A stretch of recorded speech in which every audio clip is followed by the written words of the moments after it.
Du bienheureux Don Colomba Marmion, le Christ vie de l'âme, suite, l'oraison, 7e entretien. Ce point est d'une si grande importance pour toutes les âmes qui aspirent à la vie d'oraison que je veux y insister. Vous le savez, entre Dieu et nous, entre le Créateur et la créature, l'abîme est infini. Dieu seul peut dire « Je suis l'être subsistant par moi-même ». Ego sum qui sum. Exode 3, 14. Tout autre être est tiré du néant. Qui va jeter un pont sur cet abîme? Le Christ Jésus. Il est par excellence le médiateur, le pontife. C'est par Jésus-Christ seul que nous pouvons nous élever à Dieu. La parole du Verbe incarné est là-dessus péremptoire, Nemo venit ad patrem nisi per me. Jean 14, 6. Personne ne vient au Père que par moi. C'est comme s'il disait « Vous n'arriverez à la divinité qu'en passant par mon humanité ». Il est, ne l'oubliez jamais, la voie, l'unique voie. Le Christ seul, Dieu et homme, nous élève à son Père. C'est en ceci que nous voyons combien il importe d'avoir une foi vive dans le Christ Jésus. Si nous avons cette foi en la puissance de son humanité, comme étant l'humanité d'un Dieu, nous serons assurés que le Christ peut nous faire entrer en contact avec Dieu. Car je vous l'ai dit souvent, le Verbe, en s'unissant à la nature humaine, nous a en principe tous unis à lui. Le Christ nous porte unis à lui par la grâce dans ce sanctuaire de la divinité où, comme Verbe, il est avant tous les siècles. Et verbum erat apud Deum. Et le Verbe était auprès de Dieu. Jean 1, 1. Il nous introduisit avec lui in sancta, comme dit saint Paul, dans le Saint des Saints. Hébreux 9, 12. C'est par le Christ que nous sommes devenus enfants de Dieu.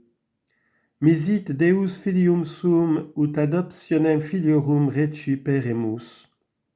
Galates 4, 4 à 5. Dieu a envoyé son Fils pour que nous devenions des fils adoptifs. C'est donc aussi par le Christ et unis à lui que nous agirons en enfants de Dieu, que nous remplirons les devoirs qui découlent de notre adoption divine. Si, par conséquent, c'est en notre qualité d'enfants de Dieu que nous devons nous présenter à lui dans l'oraison, il faut nous y présenter avec le Christ et par le Christ. Nous ne devons jamais commencer notre oraison sans nous unir d'intention et de cœur à notre Seigneur et sans lui demander de nous introduire en présence du Père. Il faut unir nos oraisons à celles qu'il faisait ici-bas sur la terre, à cette oraison sublime qu'en sa qualité de médiateur et de pontife, il continue sans cesse dans le ciel pour nous. Semper vivens ad interpellandum pro nobis.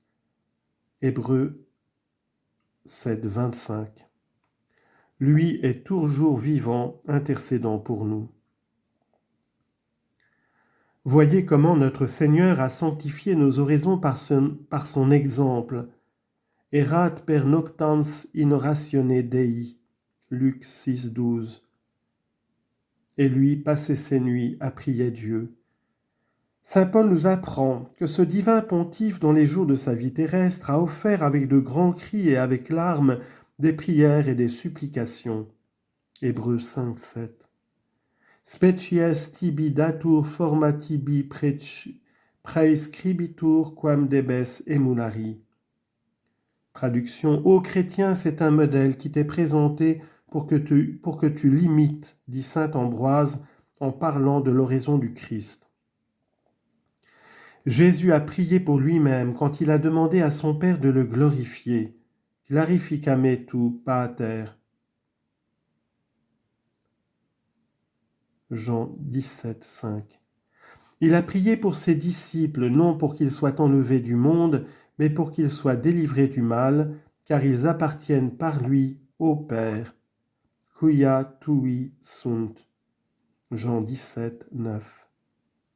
Il a prié pour nous tous qui croyons en lui. Non pro eis tantum rogo, sed et pro eis qui credituri sunt in me. Jean 17, 20. Le Christ Jésus nous a de plus donné une admirable formule de prière dans cette oraison où se rencontre tout ce que l'enfant de Dieu peut demander à son Père des cieux. Ô Père, que votre nom soit sanctifié, que j'agisse en tout pour votre gloire, qu'elle soit le mobile premier de tous mes actes, que votre règne arrive en moi, en tous ceux que vous avez créés. Soyez véritablement le maître et le souverain de mon cœur. Qu'en toute chose, agréable ou pénible, votre volonté soit faite. Que je puisse dire comme votre Fils Jésus que je vis pour vous. Toutes nos oraisons, dit saint Augustin, devraient se ramener dans leur fond à ces actes d'amour, à ces aspirations, à ces désirs si purs que le Christ Jésus, le Fils bien-aimé, a mis sur nos lèvres et que son esprit d'adoption, répète en nous. C'est la prière par excellence de l'enfant de Dieu. Non seulement notre Seigneur a sanctifié nos oraisons par son exemple, non seulement il nous en a donné le modèle, mais encore il les appuie de son crédit, d'un crédit divin et infaillible, car notre pontife est toujours en droit d'être exaucé. Exauditus es pro sua reverentia. Hébreux 5, 7. Lui-même nous dit que tout ce que nous demanderons de salutaire à son Père en son nom, c'est-à-dire en nous réclamant de lui, nous sera donné. Quand donc nous nous présentons devant Dieu, soyons défiants de nous-mêmes, sans doute, mais surtout, excitons notre foi en la puissance qu'a le Christ, notre chef et notre frère aîné, de nous introduire auprès de son Père, qui est aussi notre Père. Accendo ad patrem meum et patrem vestrum. Jean 20, 17. Je monte vers mon Père et votre Père. Car si cette foi est vive, nous nous unissons fermement au Christ, et le Christ qui demeure en nous par cette foi, Christum in habitare per fidem in cordibus vestris, Éphésiens 3, 12, nous emporte avec lui. Je veux, ô Père saint, dit-il, que là où je suis, mes disciples soient également. Volo pater ut ubisum ego et illicint mecum. Jean 17, 24. Et où est-il? Dans le sein du Père. Nous sommes par la foi là où il est en réalité, in sinu patris. Dans le Christ, dit saint Paul, nous avons par la foi en lui la hardiesse de nous approcher de Dieu avec confiance. In Christo habemus fiduciam et accessum in confidentia per fidem eius. Hébreux 7, 25. Là commence l'entretien. Le Christ, par son esprit, prie avec nous, pour nous, semper vivens ad interpellandum pro nobis. Quel motif d'immense confiance pour paraître devant Dieu. Présentés par le Christ qui nous a mérité notre filiation divine, nous ne sommes plus des hôtes de passage ou des étrangers, mais des enfants. Éphésiens 2, 19. Nous pouvons nous laisser aller à un tendre amour qui s'allie parfaitement avec une révérence profonde. L'Esprit Saint, qui est l'Esprit de Jésus, harmonise en nous par ses dons de crainte et de piété, ses sentiments d'adoration sans limite et de confiance sans borne, qui semblent à première vue si contraires, et il donne à notre attitude intérieure la note juste qui convient à un tel entretien. Appuyez-vous donc sur le Christ. Tout ce que vous demanderez à mon Père en mon nom, je le ferai, dit Jésus, afin que le Père soit glorifié dans le Fils. Jean 14, 13. Jusqu'ici, dit-il encore à ses apôtres, vous n'avez rien demandé en mon nom. Demandez et vous recevrez, afin que votre joie soit parfaite. Jean 16, 24. Demander au nom de Jésus, c'est demander ce qui est conforme à notre salut, en étant unis à lui par la foi et l'amour, comme membres vivants de son corps mystique. Le Christ prie pour nous en qualité de pontife, il prie en nous parce qu'il est notre tête, dit saint Augustin. Orat pro nobis ut sacerdos noster, orat in nobis ut caput nostrum.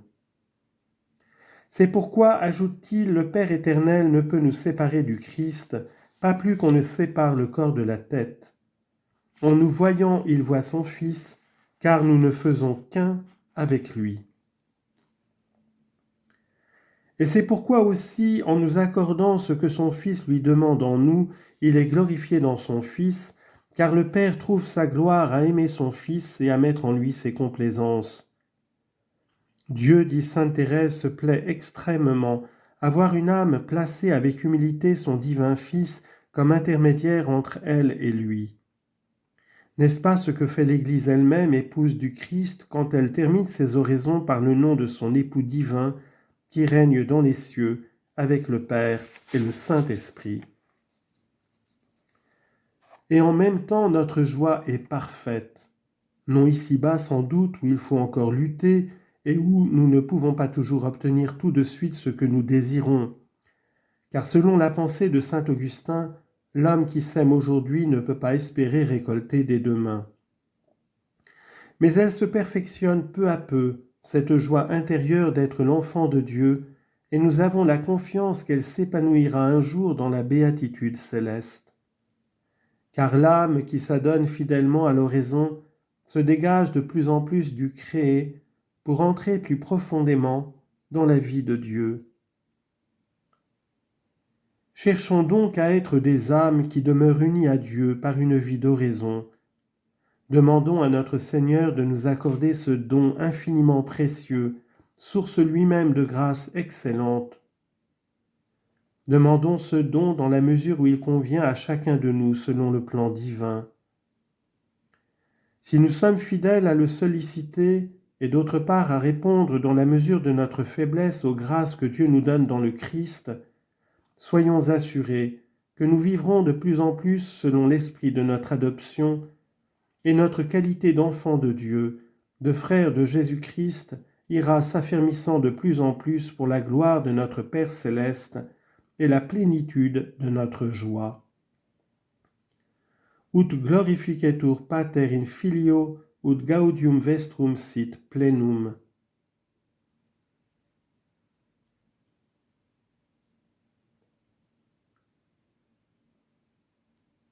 Comme le Père est glorifié dans le Fils, afin que votre joie soit parfaite.